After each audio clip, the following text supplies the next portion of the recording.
The crystal chandeliers glittered above the grand hall of the Marlowe estate, their golden light spilling across velvet drapes and polished marble floors. Every guest at the dinner table was dressed in wealth, diamonds catching the candlelight, designer suits pressed to perfection, watches that ticked louder in their value than in their time. Yet despite the glitter, an air of unease lingered. The hall was full, but the silence was deafening. At the head of the table sat Mr. Everett Kane, a billionaire known not only for his fortune but for his arrogance. His empire stretched across industries, tech, shipping, finance. People feared him more than they admired him. And tonight, as guests gathered for an exclusive dinner meant to celebrate an international partnership, his sharp gaze scanned the table with disappointment.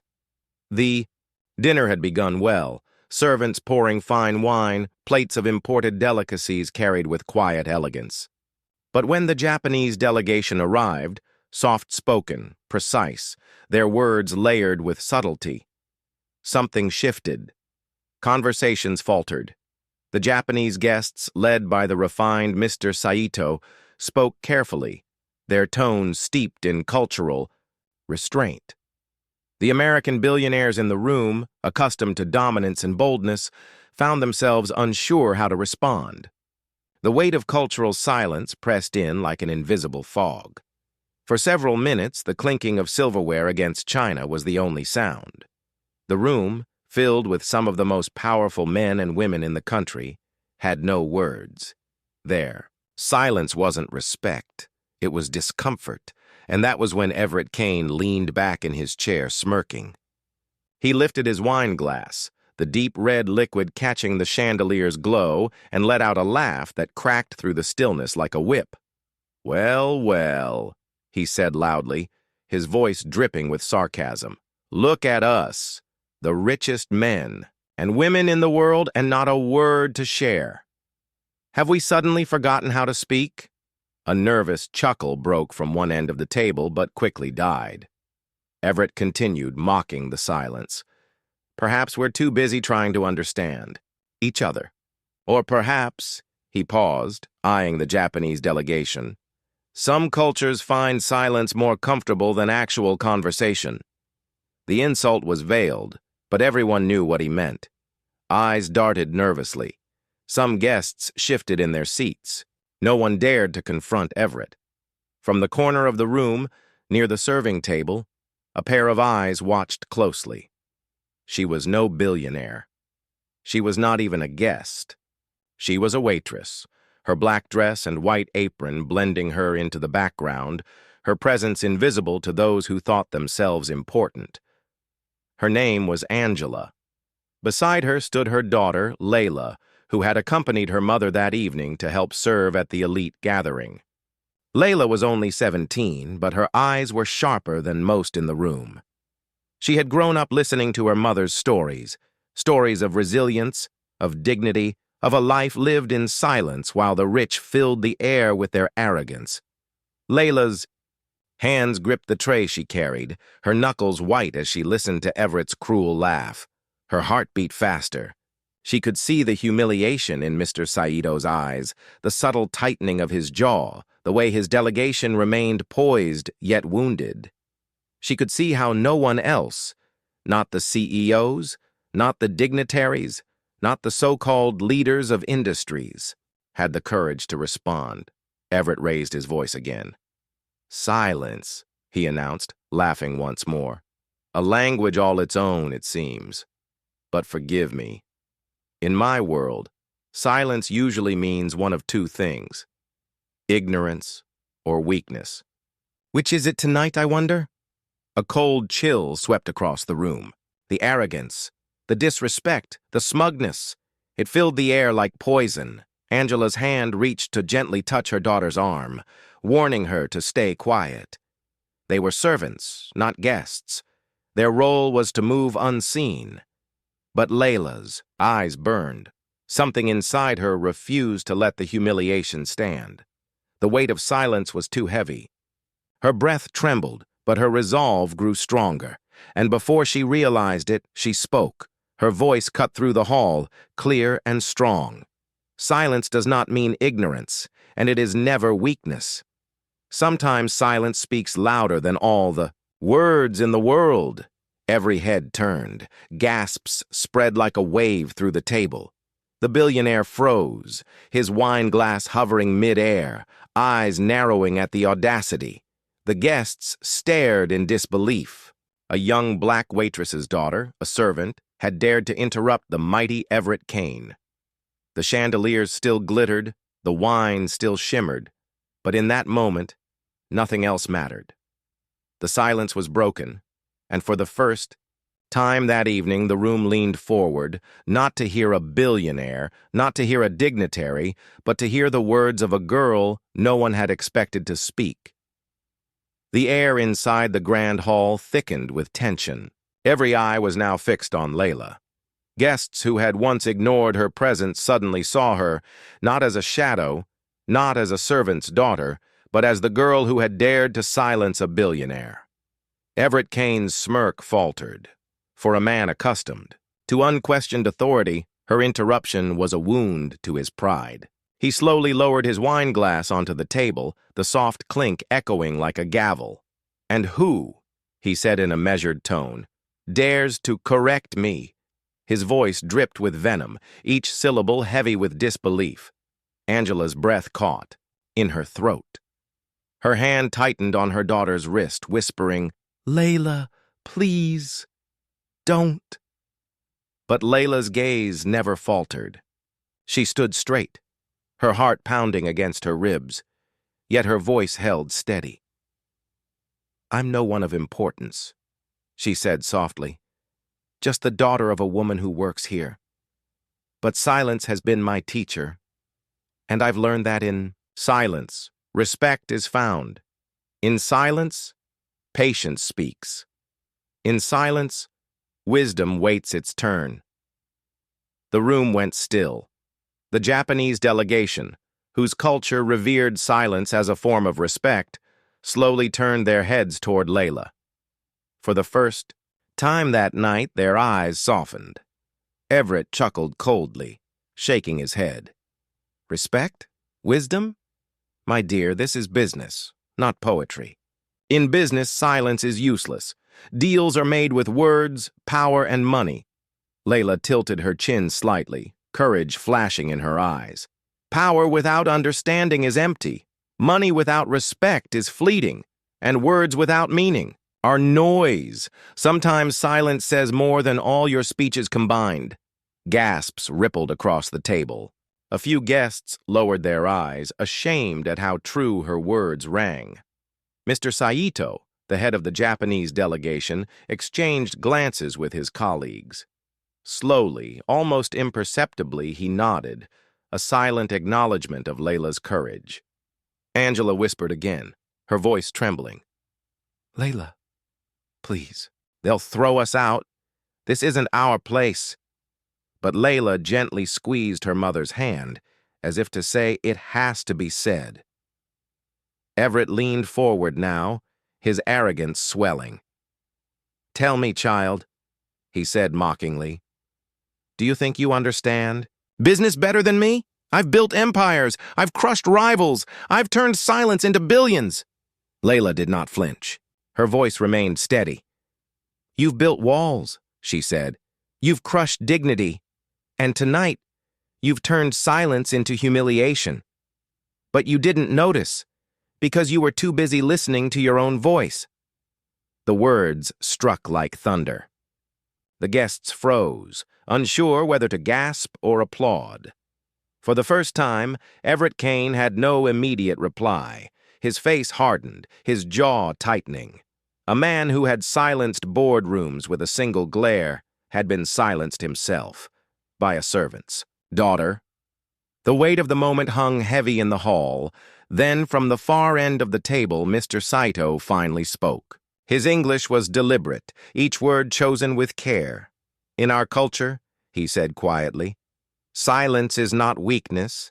It is depth. It is trust. It is honor. Tonight, this young woman understood what no one else in this room did. Every head turned again toward Layla. For the Japanese delegation, her words had bridged a cultural divide that no billionaire had managed to cross. Angela's eyes welled with tears, both from fear and pride. Her daughter had spoken the truth, but at what cost? Everett Kane forced a smile, though it was more of a grimace. He refused to be seen as defeated in front of his peers. "So," he said, his tone sharp, "we now take lessons from waitresses. Children? Is this what business has come to?" But his attempt at mockery fell flat, because the silence that followed was no longer discomfort. It was power.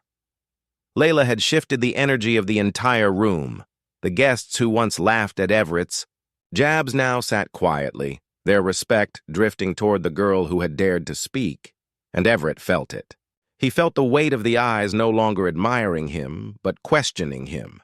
For the first time in years, his dominance was cracking. Layla lowered her gaze respectfully, her tray still in her hands. "Forgive me for speaking out of turn," she said softly. "But sometimes truth must be spoken, even by those who are expected to stay silent." A murmur of agreement rippled through the table. Even those who feared Everett couldn't deny it. The girl was right. The chandeliers still glittered. The wine still shimmered. But the power in the room had shifted. And deep inside, Everett Kane knew. This dinner was no longer his stage. The dining hall was silent, but not with the kind of silence Everett Kane liked.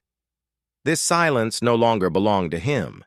It was Layla's silence, commanding, powerful, undeniable. For years, Everett had fed on attention. Every laugh, every nod, every glass raised in his honor, they had all kept him on top. But now, those very eyes that once adored him were quietly turning, shifting away from his dominance. And all because of a girl. Angela stood frozen beside her daughter, fear racing through her veins. She knew billionaires like Kane, men like him, didn't forgive humiliation. He could destroy lives with a flick of his wrist, with a single word whispered into the right ear. Yet when she looked at her daughter, she saw something different. Layla was calm, her back straight, her gaze humble but unyielding. She wasn't afraid. Mr. Saito leaned slightly forward, folding his hands together. His expression was unreadable, but the glimmer in his eyes spoke volumes. "Young lady," he said, his voice deep and steady, "what you said, it is rare to hear truth spoken so clearly." Layla bowed her head slightly, her voice respectful. "Thank you, sir. I meant no disrespect, only understanding." Saito's lips curved, ever so slightly, into a smile. "Understanding, that is everything." Everett's jaw clenched. The room was slipping from his grasp. He had planned tonight carefully, the seating, the menu, the timing of his jokes, all calculated to impress the Japanese delegation and secure their partnership. And now a waitress's daughter was undoing it all with a handful of words. He refused to let it happen. With a loud laugh, he stood abruptly, raising his glass as if nothing had happened. "Well," he boomed, his voice echoing against the high ceilings, "what a refreshing evening! Even the staff are full of opinions." A few nervous chuckles rippled across the table, but they died quickly, smothered by the tension still hanging in the air. Everett's eyes narrowed on Layla. "Since you are so wise, young lady, perhaps you can tell us how to close billion-dollar deals, too?" His tone was sharp, dripping with sarcasm. Angela flinched. Her heart raced. Was it the moment Everett would strike? She tried to pull Layla back, to make her sit, to end this before it turned dangerous. But Layla gently placed her hand over her mother's and whispered, "It's all right, Mama." She turned to Everett, her voice calm. "I don't know how to close billion-dollar deals, sir, but I know that no deal lasts without trust, and no trust is built without respect." The words hung heavy. The Japanese delegation sat still, their expressions unreadable, but their silence was telling. They were listening, not to Everett, but to Layla. Everett forced a smile. Respect? Trust? My dear, those are luxuries. Money buys respect. Power commands trust. That's the way of the world. Layla shook her head gently. No, sir. Money buys fear. Power demands obedience. But respect, true respect, must be given freely. And it only comes when people know. You listen. Gasps rose from the table again. This time, not from shock, but from admiration. Layla's words were like water on parched earth, simple yet life-giving. And the more she spoke, the smaller Everett seemed to grow. Saito leaned back in his chair, watching her carefully. He finally turned to Everett. Mr. Kane, this young woman, she speaks with more understanding of our values than anyone tonight. Everett's smile faltered. She's just a child, a nobody. But the words slipped out like venom, and instantly he realized his mistake, because in that very moment, everyone in the hall saw the difference. Everett Kane, the billionaire, mocking a girl for daring to speak, and Layla, the maid's daughter, speaking truth with dignity. The contrast was damning. Angela's hands shook as she tried to steady the tray she was holding. Tears welled in her eyes, not from fear this time, but from pride. Her daughter was standing tall where so many bowed. Layla, still calm, answered softly, Maybe I am nobody, Mr. Kane, but sometimes it takes a nobody to remind the world what really matters. The room erupted in murmurs. Some nodded quietly, some exchanged glances. The tide was shifting. Everett Kane, the man who had never known silence except when he demanded it, now found himself drowned in it. He felt the weight of 1,000 unspoken judgments pressing against him. For the first time in his life, he had no words. Mr. Saito placed his chopsticks neatly beside his plate. His voice, when he spoke, was measured and final. In Japan, we honor those who speak with humility. We value silence. And when silence is broken, it must be broken with meaning.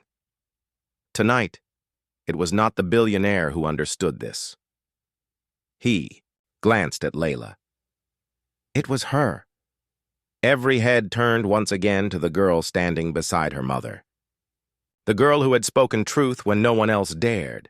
Angela gripped her daughter's hand tightly, whispering through her tears, Layla, what have you done? And Layla, her voice steady, whispered back, What had to be done? The deal Everett Kane had worked so hard to secure was slipping away, not because of silence, but because he had failed to understand it. And in his place, a waitress daughter had become the voice the room needed. The weight of Mr. Saito's words lingered in the air like an unshakable echo. The other delegates shifted in their seats, their eyes no longer fixed on Everett Kane, but on the quiet girl who had dared to speak. Everett's knuckles turned white as he gripped his wine glass. His empire, his reputation, his carefully crafted image, all of it was teetering on the edge of collapse, toppled not by a rival, not by a scandal, but by a teenager in a plain dress. His voice cracked as he tried to recover. Mr. Saito, you misunderstand. She is a child. She knows nothing of business, nothing of real power. Her words may sound poetic, but this is the world of men, not fairy tales. But the more he spoke, the hollower he sounded. Layla looked at him, not with defiance, not with fear, but with a quiet compassion that only made his bitterness stand out sharper. Sir, she said softly, maybe that's the problem. Too many men have made the world into what it is, and not enough people have stopped to ask if it should be this way. Gasps. Whispers. Even Angela clutched her daughter's hand in shock. Layla, she whispered, half afraid of what these words could cost them. But Layla did not back down. Mr. Saito leaned forward, his eyes sharp now, as though testing the depth of her courage. "Young lady, if respect is the foundation, as you say, then tell me, what would you do if you were in Mr. Kane's position? If the weight of billions rested on your shoulders?" All eyes turned to her. The hall seemed to shrink, the walls closing in, the air thick with suspense. Layla took a deep breath. She didn't speak quickly. She didn't rush. She let silence settle before her words, like waves gathering strength before crashing on the shore. "I would listen first," she said finally, "to my people, to my partners, to the silence between words. Because sometimes, what isn't spoken carries more truth than all the speeches in the world." A hush fell deeper across the hall. Mr. Sato's lips curved ever so slightly, the ah-va kind of smile one only gave when hearing something they had long hoped to find. "Spoken like one who understands." Everett's mask cracked. His voice rose, desperate now. "This is absurd. I will not let a servant's child destroy everything I have built. Do you hear me?" The explosion of his temper backfired instantly. Gasps of disapproval spread across the table. The carefully cultured veneer of control he had worn for years shattered in seconds. Angela's knees weakened at the sight. She had seen powerful men lose their temper before, but this was different. This wasn't power anymore. This was desperation, and beside her, Layla simply stood still, unshaken. For the first time in the entire evening, it wasn't Everett Kane who owned the room. It was her. Mr. Saito turned his gaze back to Everett, his expression unreadable. "In Japan, there is a saying," he began slowly. "The loudest man in the room is often the weakest." Everett froze. His face burned with humiliation. The other delegates nodded in subtle agreement. It was clear. The deal Everett had been chasing was slipping away. Not because of silence, not because of misunderstanding, but because he himself had revealed what he truly was when silence demanded respect. And all the while, a waitress's daughter, the girl he had mocked, had shown more strength than he ever could. Angela held her daughter's hand tighter, tears sliding down her cheeks now, not from fear, but pride. For years, she had cleaned tables, carried trays, and kept her head down. But tonight, her daughter had lifted it high, and in doing so, lifted her too. The silence in the room was no longer uncomfortable. It was reverent, heavy, final. Everett Kane had fallen, and Layla had risen. The room was still. Not a single fork moved, not a single glass clinked. The glittering chandelier above shone down, not on the billionaire Everett Kane, but on the young girl who had spoken truth without fear. Everett's chest rose and fell, his face red, his pride shattered. All his billions, all his reputation, all his rehearsed words had failed him. And the cruelest part, it wasn't another tycoon, another competitor, another board member who had undone him. It was a waitress's daughter. Mr. Saito's gaze lingered on Layla, as if he were measuring not her knowledge but her soul. Finally, he set his glass down gently, the sound echoing louder than Everett's shouting ever had. "In my country," Saito began, his tone calm but final, "we value what cannot be bought. Wisdom, humility, respect. Tonight it is not you, Mr. Kane, who has shown me these things. It is her." Gasps swept across the table. Delegates who once leaned toward Everett now turned subtly away, their expressions shifting like tides. The billionaire, who had arrived with confidence dripping from every gesture, now sat alone, drowning in the silence he had mocked. Everett slammed, his palm on the table. "This is madness. She's just a child." But his words only made him smaller, weaker, more desperate. Layla stepped forward, her voice gentle but firm. "No, sir. I'm not just a child. I'm someone who sees what you refuse to. Sometimes the truth doesn't come from power. Sometimes it comes from the voices you choose to ignore. Angela's hand flew to her mouth, her eyes wet with tears. She could hardly believe this was her daughter, the same girl who once shyly clung to her apron when customers raised their voices. Tonight, she was fearless.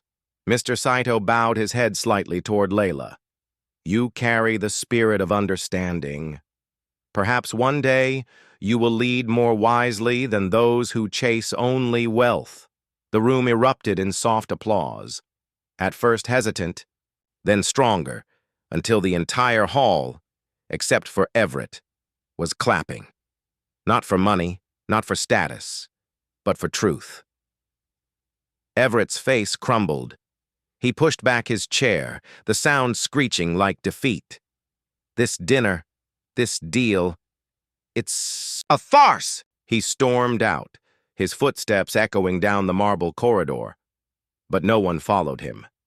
Instead, all eyes remained on the girl who had silenced a room of billionaires with words that weighed more than gold. Angela pulled her daughter into her arms, whispering through tears, "You've done what I never could. You've shown them who we are." Layla hugged her back, her small voice trembling but strong. "Mama, it wasn't about who we are. It was about what's right." Mr. Saito stood then, his hand pressed to his chest in respect. "Tonight I came seeking business, but instead I found wisdom from the most unexpected place. Remember this, all of you." He looked around the table, his gaze sharp. Money may open doors, but respect keeps them open. The applause grew louder, the chandelier lights glittering brighter, as though even the walls of the grand hall acknowledged the truth spoken. And so it ended, not with Everett Kane's billions, not with his boasts, but with the courage of a girl who refused to let silence be mocked. In a single night, a billionaire lost everything, and a black waitress's daughter gained something far greater, the world's respect.